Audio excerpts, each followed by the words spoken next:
સાબરકાંઠાના વિજયનગર તાલુકાના સરસવ ગામે વાવાઝોડા વચ્ચે વીજળી પડતા 2 ભેંસના મોત.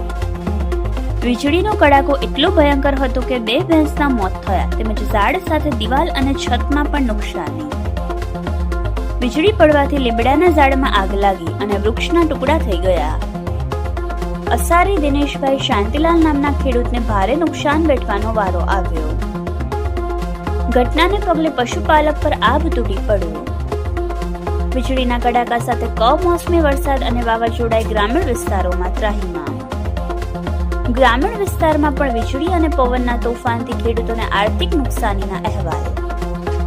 રાત્રે વીજળીના પ્રકોપે અનેક વૃક્ષો ધરાશાયી તેમજ પાકને નુકસાનીની આશંકા. વાવાઝોડા અને વરસાદના કારણે પશુધન અને પ્રાકૃતિક સંસાધનોને ભારે નુકસાની. રિપોર્ટર જીગર પંડ્યા, યશવી ગુજરાત ન્યૂઝ, સાબરકાંઠા.